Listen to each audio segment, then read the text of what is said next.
The following is a production of DallasCowboys.com and the Dallas Cowboys Football Club. How about them Cowboys? Yeah! Go Cowboys! This is Cowboys Storyline with Nick Eatman.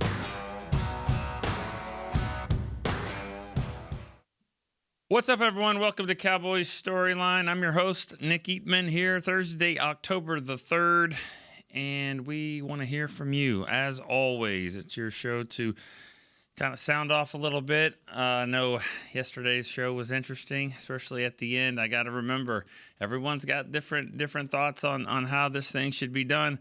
I'm just here to kind of facilitate that. I'll give mine every now and again, but obviously it's a show to have some fun and see what different takes we can come up with. And, man, we can come up with some good ones. All right. 888-855-2297. Cowboys taking on the Pittsburgh Steelers. We talked about it yesterday, just on the rivalry between the two teams. It's always going to be there. I think anytime you know these are the two teams of the 70s. I always have this theory that if there wasn't if we go to a city that did not have football in the 70s, there's going to be a huge a group of Cowboy fans there, and Steelers for sure. So, when we go to like Indianapolis, they didn't have a team in the 70s, and Arizona, obviously, and then some of the, all Carolina, Jacksonville's, all those, those you're looking for a team. Why not the Steelers? Why not the Cowboys? And that's what Mike McCarthy said yesterday. He's from Pittsburgh. He calls him Tony Dorsett. That's what they call him in Pittsburgh. But he said, it was like a staple for them. You watch the Steelers at 1 o'clock. You watch the Cowboys at 4 Eastern time. But that's and those were the two teams. So still always fun when they do play each other. All right, we got a couple of callers already on the line. Let's get right to it. Let's go to Michael, Bowling Green, Kentucky. Start us off. How you doing this morning, Nick? Yeah, I'm good. How are you? Hey, sorry I cut you off the other day. I don't even remember. You mentioned it at the end of the show, but I did. Hey, this Sunday, that song would definitely be true. Waiting all day for a Sunday night. Yeah. So yeah. Be looking forward to that. There we go. But there was a couple things I asked you the other day. And you told me, I called enough. I could research. I couldn't find anything. What? The season ticket holders. I looked and looked. I couldn't find any evidence that was true. And let's just say it is. Okay, all right, that sounds good. Sounds good. I don't even remember what the other one was now. But I just wanted to go off on something real quick. I think it's kind of funny. So Sunday night. Let's get rowdy and watch the game, and the Cowboys get beat by 4 touchdowns. My prediction, though, Dallas 31, Pittsburgh 10. Okay. If you did not watch yesterday's show, no one has any idea what you're just talking about. I know. Yeah, I get it. All right, you say 31-10? Cowboys? Yeah, that's all I got. All right. And, hey, I appreciate it. All right, thanks. I guess – who was that call yesterday? We had a caller from Colorado Springs. He called. It was kind of all over the map. It was funny. It started out funny call, and then his frustration just kind of boiled over, and he's basically just said, "I think the Cowboys are going to lose 40-14 or something like that." But let's get rowdy, is what he said. That's the more I thought about that. I mean, like, you can still love your team and think they're going to get beat, or get crushed. I mean, I guess I'm that way. I mean, I feel like my college team, Arkansas, is going to get beat by Tennessee. I mean, I don't know about crushed, but yeah, I mean, that's possible. It's just that the call took a kind of a weird turn yesterday, so it was funny. But all right, let's go to Anthony in Miami. I know where he's going to be. Nick the Quack, what it do, my guy? What's up? What's up? You want to know how I'm feeling? Well, I know how you're feeling. All right, you're feeling pretty energized. That's how you're feeling. Yeah, let me give you a little. Let me sing it to you a little bit. Let me sing, because there's your song involved in this. Watch this. This is how I'm doing. It's Thursday now. I'm on the Storyline with Nick and Chris, and I'm doing just fine. See what I'm saying? That's a real. You can't get any better than that. You can't get, if I wasn't in a good mood, which I am, but if I wasn't, I certainly would be. Now that is awesome. What I want next time, I want another verse. Just every time we'll just add. I'm gonna give you another verse. That happened to be the song I finished my day on my USB on my flash drive yesterday. It was sitting right there, but I didn't listen. And I was like, God, I said, I gotta call in. I love it. After that guy yesterday, I'm not putting him out there, but man, you took everybody down, brother. I had to cheer my boy up. That was my Lord. That's but awesome. anyway, that's good. Let's talk about the Cowboys. That's great. All right, I got 24-19 Cowboys, and this is how I think the Cowboys can win. You really will need your offense to step up. I mean, I know Brandin is out, but everybody, I heard a lot of callers asking for Ryan Flournoy, so you probably get Ryan Flournoy a little bit. Hopefully he can step out, show out with CD and Ferguson and all of them. And you're going to probably have to protect Dak, of course. Right. The running game is going to be what it is. If you fix it, if you do better, you do better. But just max protect a little bit, guard the T.J. Watt side, because now you don't have that defensive tackle like Lawrence where you got a double. So go back to the Myles Garrett theory, you know what I'm saying? Double him up, you know what I'm saying, or whatever. And, let that cook. That's 30, to be honest. I'm just trying to, be a little bit modest and humble or whatnot. And on defense, hey, man, clog up that middle again. That's all. Hey, your corner's going to have to just show out. Your safety's going to have to help out. Clog up that middle, baby. You cannot let Pittsburgh get no 150. No. They get 100, they get 100, 97, whatever, you win. But don't let them get 150. And that's how we'll win, man. That's my score. I love y'all boys, so that's what it is, man. Next week. All right. Love it. All right, Anthony. Good stuff. Bringing the energy for sure. Bringing some music. And, he knows this, I guess, and I've said it several times. Most people come up with a favorite movie, favorite player of all time, favorite whatever is hard to come up with because there's so many options or whatever. Favorite song for me, it's always hands down. It's always been "This Is How We Do It." That is my favorite song of all time for many reasons. But anytime you can have the lyrics kind of changed to have me in there and Chris too. That was pretty awesome. Love it. Love the energy, Anthony. Love the enthusiasm. All that. Let's keep it rolling in the state of Florida with Dylan in Northport, Florida. Hey, Nick. How's it going? How are you? I'm all right. I need some of Anthony's energy, though. Where's the song? I need about 6 cups of coffee. Are you going to sing? I mean, there's the standard. You know what I mean? That's what Montel said. There's a standard of this is how we do it. And you know what? Anthony brought the standard. So, Dylan, what's up? You got any bars? What's the official beer sponsor of the Dallas Cowboys? I need some of that before I start singing, whatever that is. Well, that would be Miller Lite with Miller Coors. Right. I guess that they're partners, so Coors and Miller, but it does start with Miller. So Miller Coors. Yeah, any of that works for me, okay. But I need about 3 of those before I start dropping some bars. So. All right, nice. All right, like to see that and hear that. All right, what do you got, Dylan? Yeah, I called into talking earlier this week, and I mentioned this. I want to get your thoughts on this too. A lot of complaints about the Cowboys' pass offense and the short routes, the hitches and the slants and all that stuff.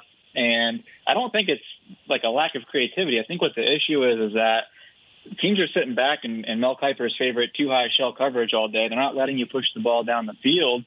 And, because you can't run. I mean, it's what it always comes down to. It always comes down to the fact that you can't run. And it's against light boxes, which is most troubling. The Cowboys are facing more light boxes than anybody else in the league, and they can't run the ball. Right. So nothing's going to change until that gets fixed. So I don't want any trades for any receivers. It doesn't matter who you're putting in.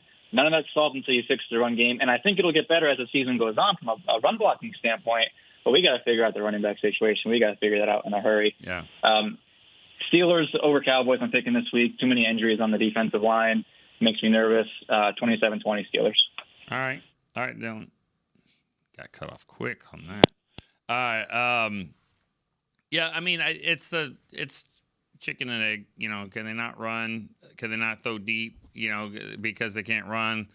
They're not running. Because just the way that the defenses are playing them. I mean, you're right though. They're not like loading up the box. They're just stopping it with base. Now you say a receiver wouldn't come in here and help with that. Maybe he would. If he was somebody that that scare defenses a little bit more. I think one way or another they're going to have to figure out how to get the ball down the field. The teams are just sitting.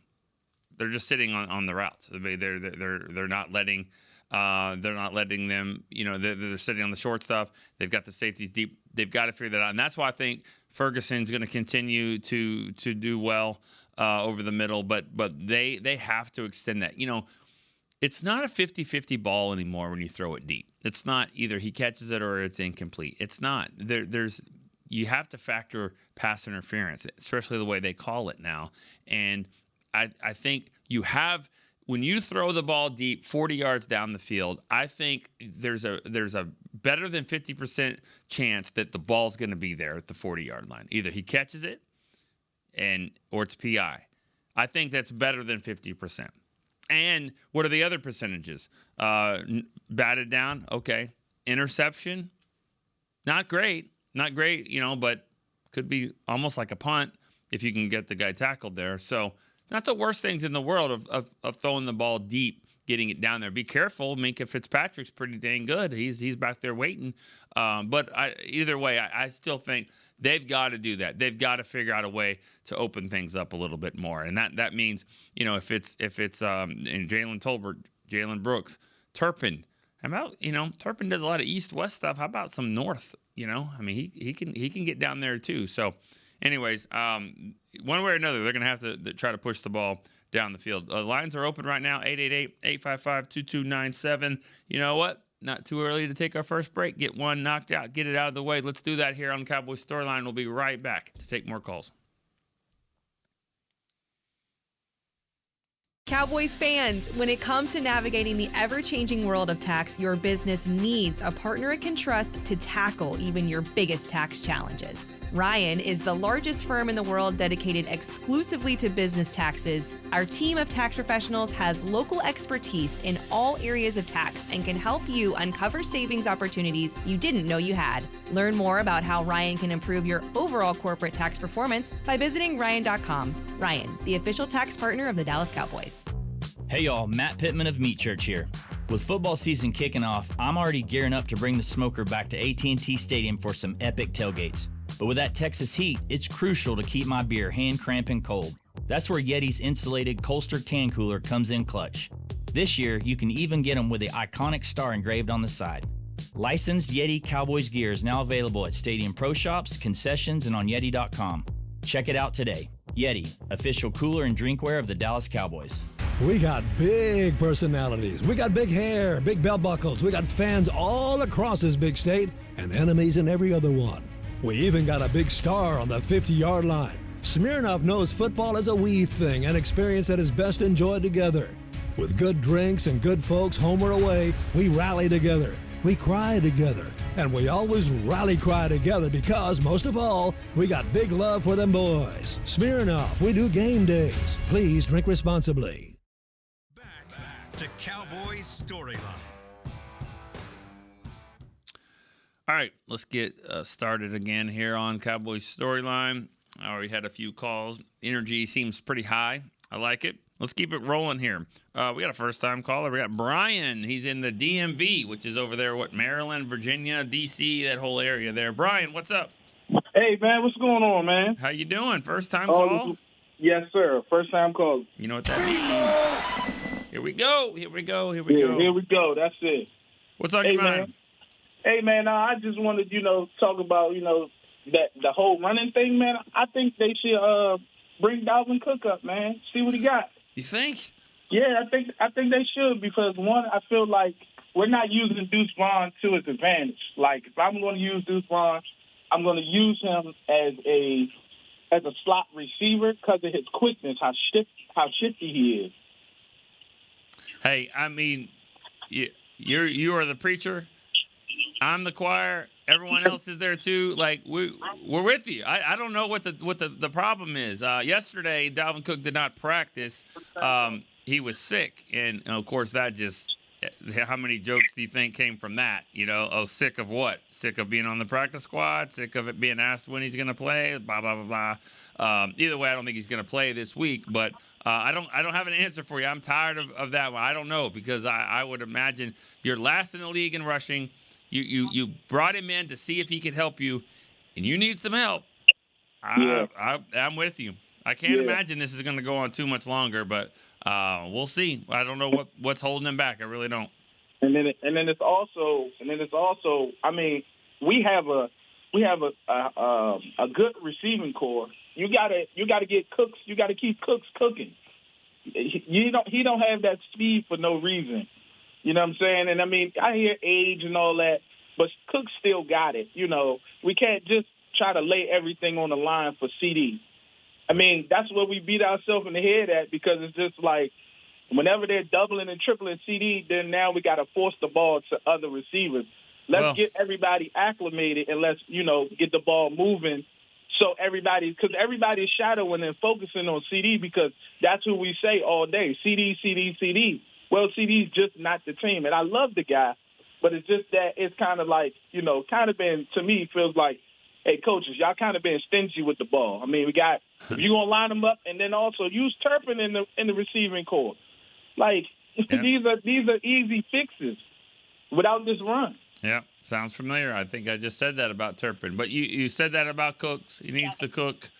Well, I mean, the kitchen's closed right now, for him, at least for temporarily. He's out for this game, maybe next game. We'll see it through the bye. So that's the story with Brandin Cooks. He popped up on the injury report yesterday, and sounded like a serious situation for a little bit. I mean, they were scary. They were scared about how long he could be out, and anytime you're dealing with any kind of infection that came from a procedure that he did in New York, so he should be. They're going to try to get him better for the next week. He's week to week right now. So, but you can't count on him. He's not playing this week. We know that. No Brandin Cooks. That means Jalen Tolbert's going to have to step up. Jalen Brooks, Ryan Flanoy. He should be able to play. He sounded like he was ready to go. Like you said, Turpin. They do have to mix it around. He can't just lean on CD. It doesn't even matter. You can't even say, well, this isn't the NBA where you're like, all right, this guy's going to take every shot. It doesn't work like that. You can take players out of the game. It's going to be very, very important for Tolbert to step up. Ferguson as well. And then anybody to run the ball. It's not going to be Dalvin Cook, it doesn't sound like, but anyone else certainly would be great. All right. 888-855-2297. Seems like we've got some lines that are open. We have a caller, Rick in Massachusetts. Still, keep calling. Rick, what's up? Hi, Nick. How you doing? Good. How are you? I'm good. I was saying it's great to see what Flournoy can do in this game. Sure. And like you said, as you have two, you can only elevate two people from the practice squad. If one of them's Carl Lawson, who's the other? You don't have to do anybody, but I mean, you got 16 guys. I mean, it could also be a receiver if you wanted to. I mean, you could add another receiver up there just to have a little bit more depth, just to have more guys. I mean, you got like 3 or 4 on the roster, I believe. Cropper would be one. Again, I don't know if that's what they want to do, but it's possible. You could do that. You could you could bring another linebacker if you wanted to do that. Maybe another pass rusher. I got to look and see who's all on the practice squad, but you don't have to do that. But yeah, Lawson would be one for sure. And then after that, take your pick. There's like 16 of them that you could go with. So, but okay, my score prediction would be I still think it's going to be Cowboys 23 and the Steelers 20. All right, 23-20. Like it. Good stuff. All right, good. Looking at this practice squad, how about a guy like, we haven't even talked about him. He's a veteran. What about a guy like Phil Hoskins? He's a defensive tackle. We're talking like 6'5", 315. So he's a house. But with the shifting going on, Golston's been playing kind of inside, outside. He's going to have to be more of a defensive end now. So that could be somebody that you look at, a defensive tackle, because of how they're moving people around the receivers there. Wait, hold up. How about Amani Oruwariye? He's a corner. I mean, he only like saved the game last week. He's still in the practice squad. I wouldn't mind bringing him up again. I'd like to see him over Booth. So did the Cowboys. They moved him at halftime of the game. So I like him. He's a veteran, a smart player. Picked it up quick. Got better and better. Got kind of knocked the rust off in the middle of the game. Didn't just make that interception there. He made another play on the drive before when the Giants were driving in there and they had first down, they had a little hitch to Wan'Dale Robinson, who caught 32 passes in the game, it felt like, and he made a nice tackle for a loss, and it was a big play. Maybe it wasn't Robinson, maybe it was the Neighbors, but either way, tackle for a loss, and that set up another stalled drive for them. They had to kick a field goal, so he got better and better. I like putting him out there over Warrior, and I like just saying that over Warrior. All right, got the calls are rolling in now. Here we go. Albert, Tucson, Arizona. Albert. Hey, good morning, Nick. How are you, my man? Good. How are you? Good morning. Doing good. Thank you for asking. Just two questions. You got my defensive tackle. I was just going to ask you about him, but also the defensive tackle for the Giants. What do you think about them letting him go? And who are you talking about again? The defensive tackle for the Giants. His name? Alexander? No. You've got me confused. The big guy that we just played for the Giants. Okay. Making a trade for him. Oh, Jordan. You talking about Jordan Phillips? No. Somebody that's on the Giants roster. Yeah. I don't know. We can't really talk about that kind of stuff on making trades for specific players. Yeah. I don't know about that. I'm sorry. I thought you were talking about Jordan Phillips. Don't forget, Jordan Phillips is on IR. They just felt like his wrist had to have more strength. He had some issues there. He wasn't to provide any push. He obviously wanted to play, but they're like, hey, we got to get this thing a little stronger. It's been 2 games now, so don't forget about him. The Cowboys are not doing any moves with him. They wanted him on IR, bring him back, so they're trying to hold down the fort a little bit there. Again, we might see a defensive tackle kind of moved up for this game, or they have some options for sure. So all right, but I don't think defensive tackle would be a position they're going to go and try. They've already done that. They've added a little bit of tackle help, but I think you can't just keep adding players. I mean, I think the guys you've got, the guys you develop are going to have to step up and play for sure.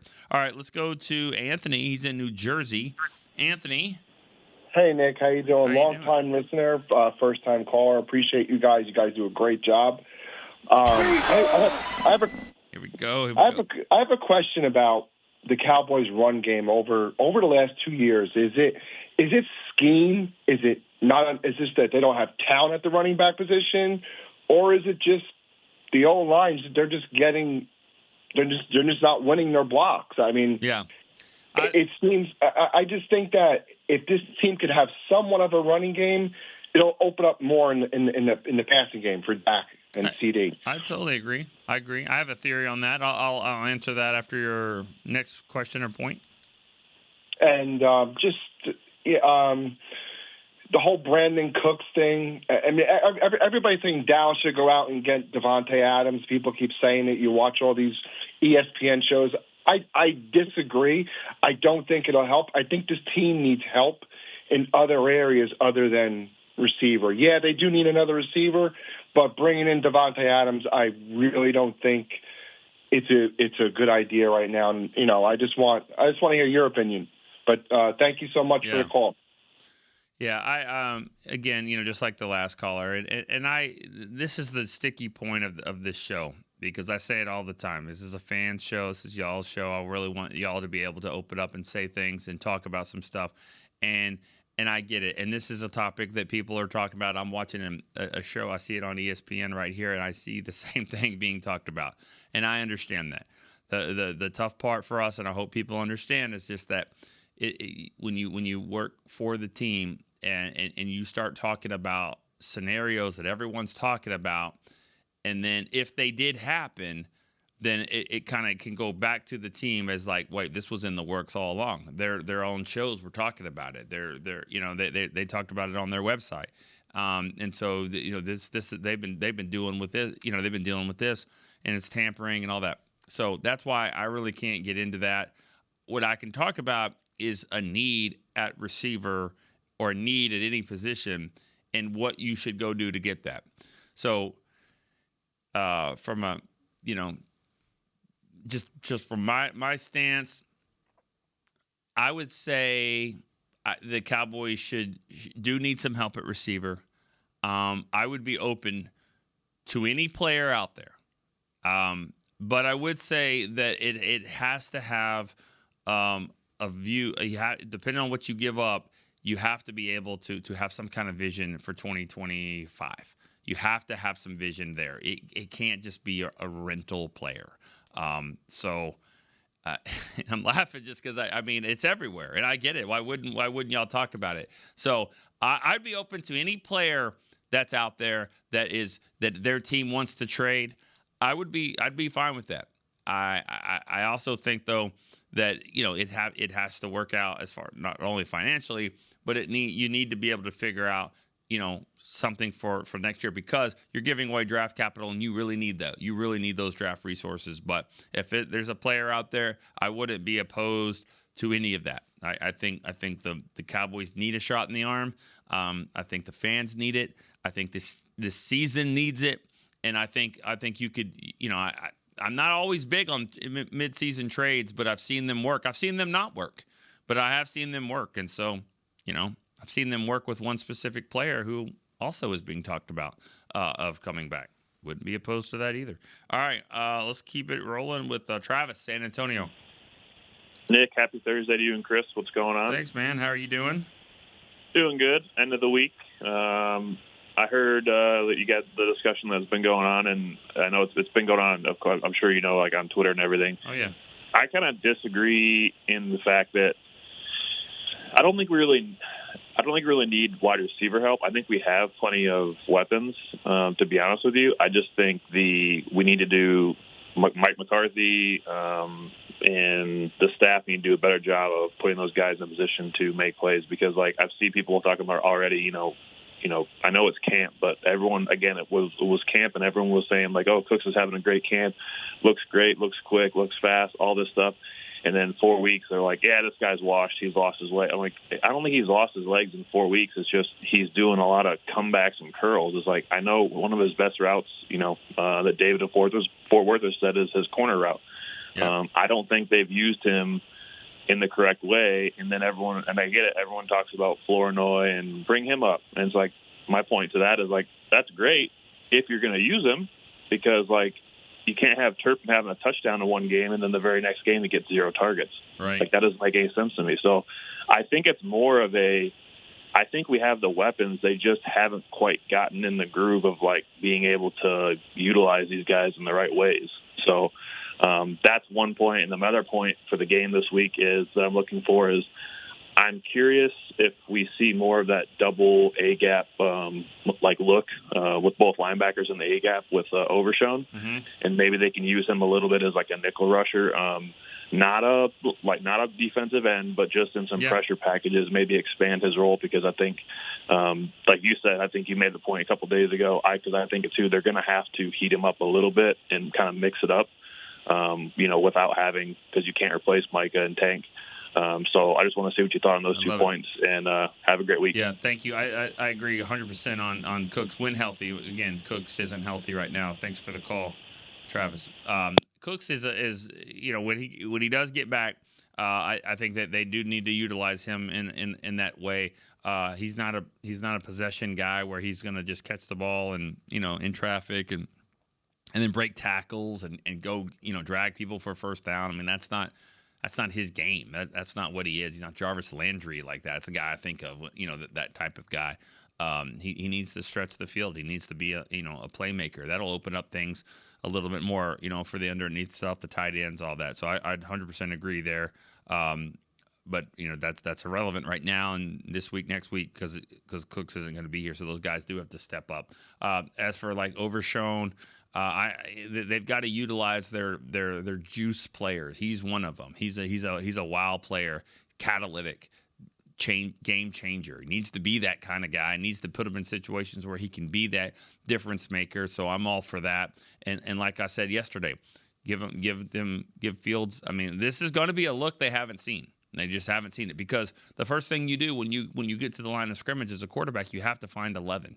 You have to. I mean, if you're stupid if you don't.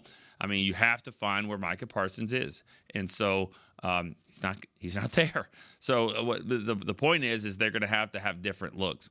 Maybe Overshone is that guy that moves around a little bit, like you said, not on the edge all the time, but maybe sometimes. You got to be able to show some versatility. I mean. We didn't know Parsons could do that until that Week 2 game against the Chargers, when all of a sudden they rushed him there, and everything changed for him, and his career just took off that day in L.A. against the Chargers. So, all right, good stuff. All right, let's go Rebecca in Minnesota. Hi. Hi, how are you? Steeler week, everyone. I grew up watching the Cowboys win Super Bowls in the 90s, and I know how important it was when you played the Steelers, and using that kind of into a transition, I would like to just kind of talk about maybe some of the differences between the coach Tomlin and then our coaches that we've had over the last few years. I just don't think that it's even comparable. I mean, we have these coaches that I feel have been around the block for way too long, and I know Tomlin's been there for a while. However, I feel like we're just rinsing and repeating with everybody. Like, I was so angry when we got Mike Zimmer. I mean, why? Why?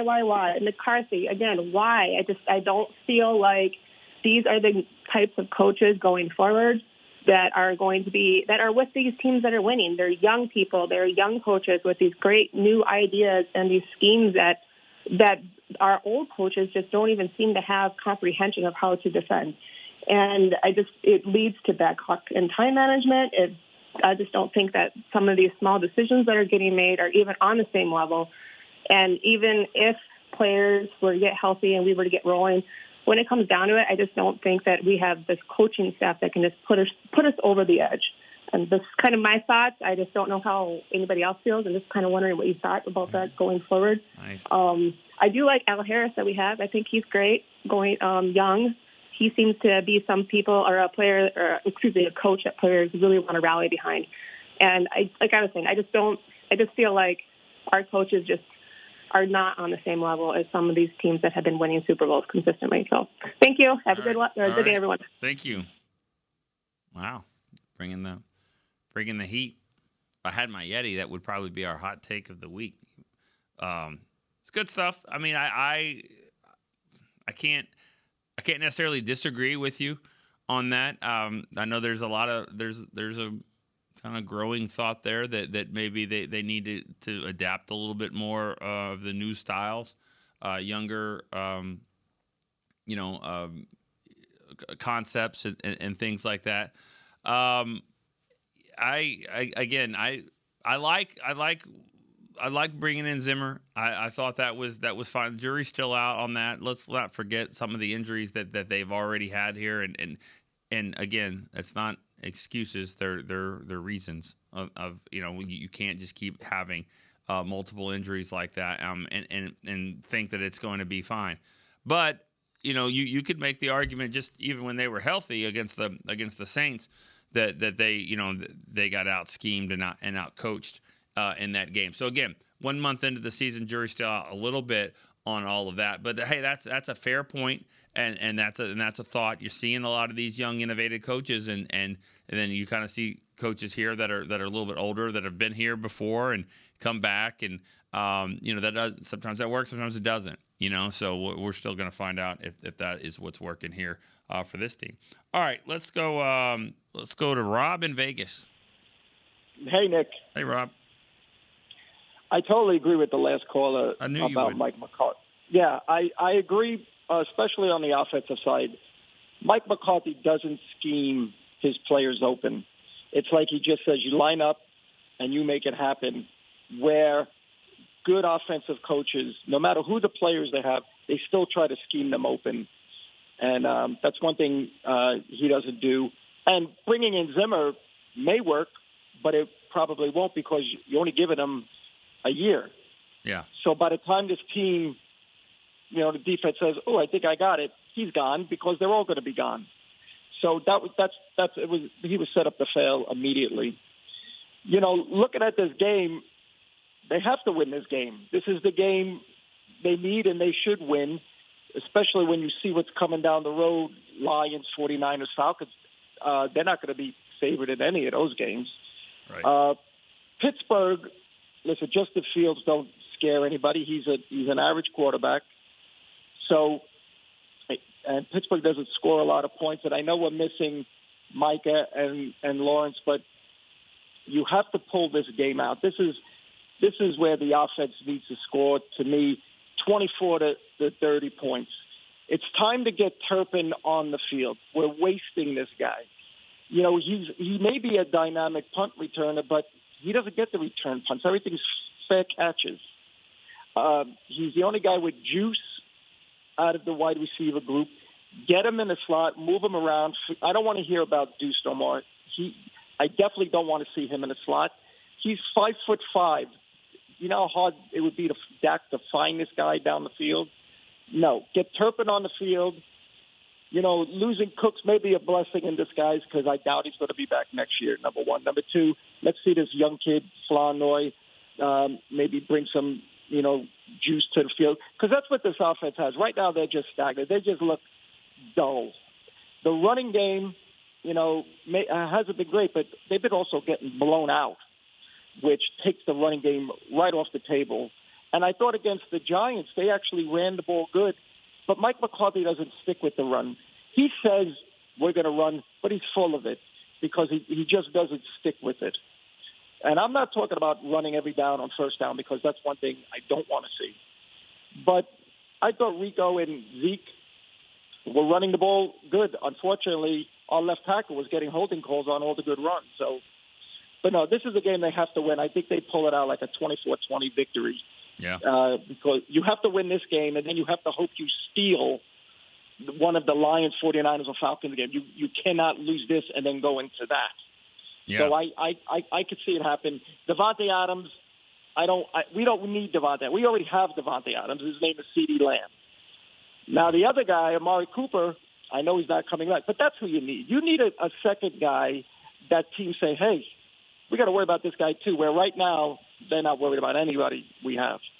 So go get, if you're going to make a move like that, go get a good number two. We already have a great number one. All right. I agree with that call, Rob. I agree with just about everything you said there. Yeah, and there's nothing to really expand on that. I think you touched on all subjects in a matter of a couple minutes, like the captain usually does. All right, that's a good call to go to break on. Let's go to break. Well, we got a couple more calls and we can finish the show, but we'll be right back here on Cowboys Storyline.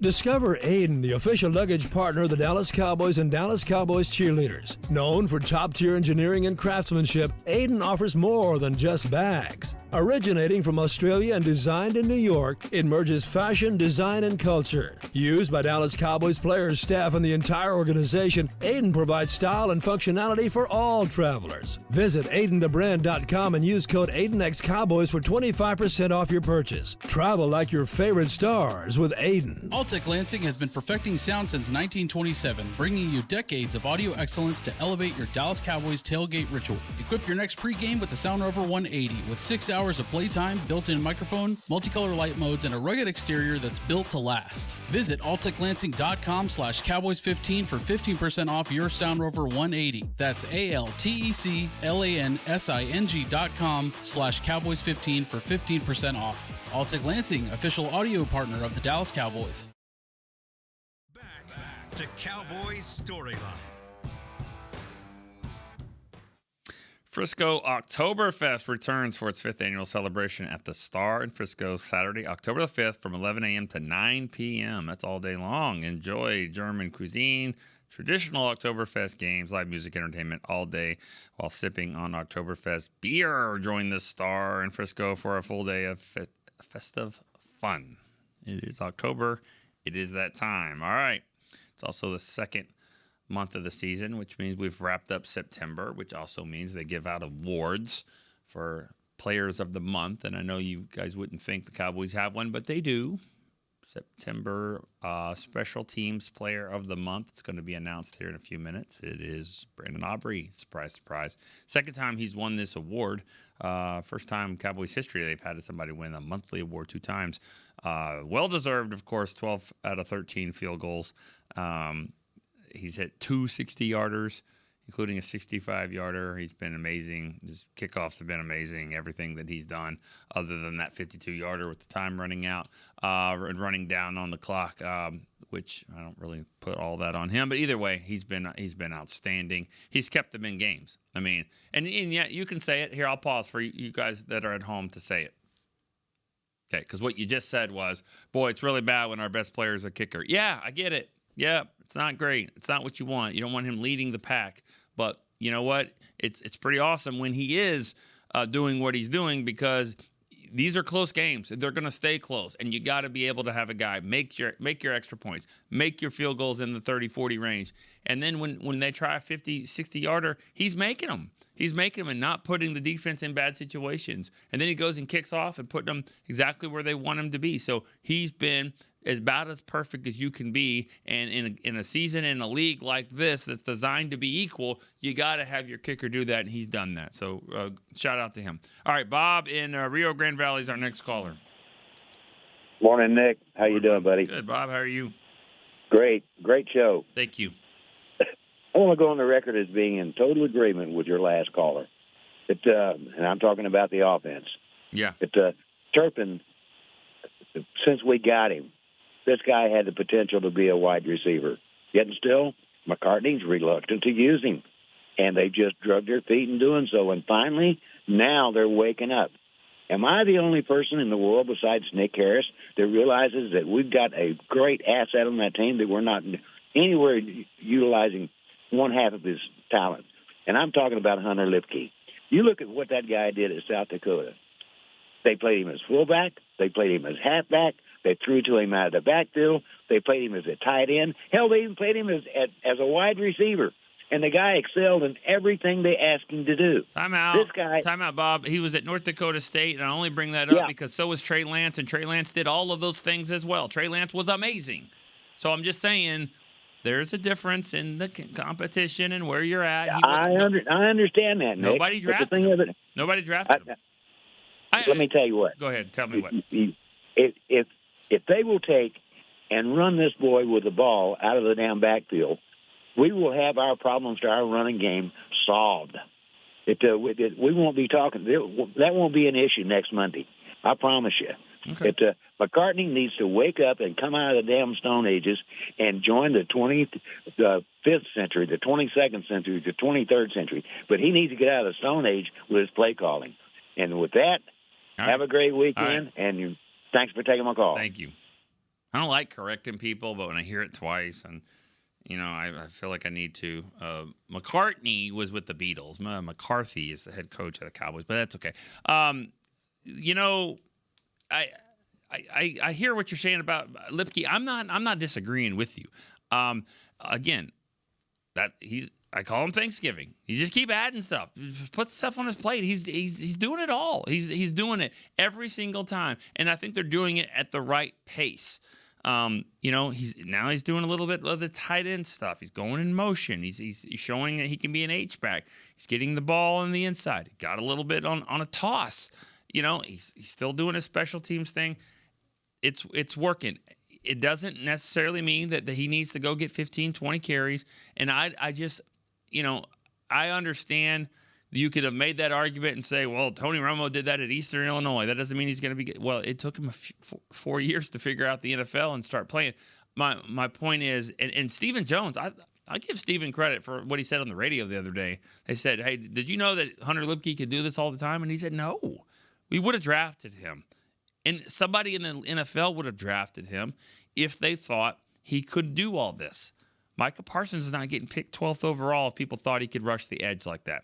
He would have been number 1 or 2 or 3. He'd been right there because that's you if you find players like that and you know what they can do. So Hunter Lipke's actually shown the NFL world things that they didn't think he can do, and they're slowly putting him in there. Do you think he should be the running back full time?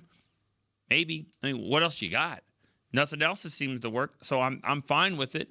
But I'm just saying I wouldn't fault the Cowboys for why they're not doing certain things. This guy was not on the football team going into the last preseason game. He was not on the team. He was going to be on the practice squad. Last preseason game of last year. No, sorry, not this year. Last year. And his rookie year, he'd been okay. He couldn't really stay on his feet sometimes. Goes last game, he balled out. And they're like, okay, we got to put this guy on the team. And then he got better and better as the year went on. And then this year, now they're creating more packages for him. So, let's don't rush the process so much with him. There's a reason he didn't get drafted. And there's a reason he went to North Dakota State, all that stuff. But he's kind of showing that he can handle it, and he's proven people wrong. And so I don't know if we have to rush him. I don't know if that all this makes sense. I like the progression they're going with him. Keep adding stuff to his plate, and it seems to be working. Maybe now it's 5 to 10 carries a game. Maybe it's a few more touches until he shows that he can't do it. And he did. He fumbled in Miami. I get it. People fumble, but until he shows it that he can't do it, I'll keep adding to it. I'm fine. All right, it's time to turn the volume down a little bit because we know what Ali in Florida is going to bring. Good morning, sir. What's up? How are you, buddy? Good. How are you? Pretty good. I got a couple questions for you. I don't know. The one you can talk about, that's fine. I look at this game. Do you remember a few years ago, Jerry Jones said, I'm tired of Romo driving the bus, and means like the team, everybody got to pick up their own responsibility. I look at this game, our two best pass rushers are out of the game. Right. And I have a feeling we will know what the rest of the team do without them too. So it could be really they bring themselves out of the shell and they play a great game, or we will know what we have without them. So that's the way I look at this game. I have a gut feeling Cowboys going to surprise Pittsburgh. And one of the best games I seen Zeke play, it was the last time he was at Pittsburgh. It's just like, I know he have a pride. I love Zeke. I'm really hurt to see him. I don't know if it's the offensive line or that. But having said that, question for you. When you go to Pittsburgh, do you go to the restaurant and eat? Like they have a Hermetis Brothers, or you and Chris wander around, go have a nice restaurant to eat over there while going to the game or not? Game time decision. There's really not a lot of planning going on there. We don't really know yet. We haven't discussed what that is, and it's not like this isn't Oxnard or Ventura where we're there all the time, or even Philly. I mean, this is kind of new territory a little bit. We don't always go to Pittsburgh, so we'll figure something out. I mean, we always do. If anyone wants to take us out to dinner, we're great, right? Yeah, always. Depends who anyone is there, Chris. I can't just float. I'm joking. I'm floating this out for everyone. I'm joking. Hey, take me out to eat, please. No. Yeah, no, there's we gotta be careful with that. To answer the other stuff, you said that about the defensive line, and we're gonna find out how they do without him. Yeah, we're gonna find out. I mean, the last thing you want to hear, and if you're not to try to even remotely close to imitate the great Brad Sham, but I mean, you don't want to hear him, making a call saying, Fields back to throw, standing in the pocket, looking for a receiver, standing, gets his cell phone out, sends a text message, checks the lotto numbers, and then throws a pass. I mean, you don't want that. Okay, you need to get to his ass. That's what you have to do. You have to get to Fields right away. He can't just be sitting back there. And now That might be better than him taking off running, but either way, you got to get after him, and we'll find out if Carl Lawson and Tyrus Wheat and KJ Henry, the new guy, and Golston and Overshown and whoever else, Jordan Lewis on the blitz. Hey, something, do something different than what you've seen, because they're going to have to create their own pressure.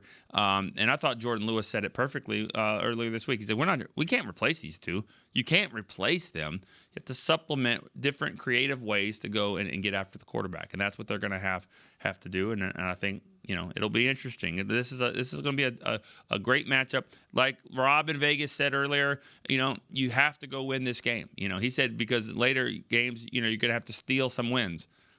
I think this would be a good one to steal, if you're going to Pittsburgh. But that's my worst joke that you'll hear today. All right, sounds good. For Chris Beam, for all the callers, you guys did a great job. We will be back tomorrow to wrap up this week and give you one final preview of the Steelers. I'm Nick Eatman. We'll see you tomorrow on Cowboys Storyline. See ya. This has been a production of DallasCowboys.com and the Dallas Cowboys Football Club. How about this,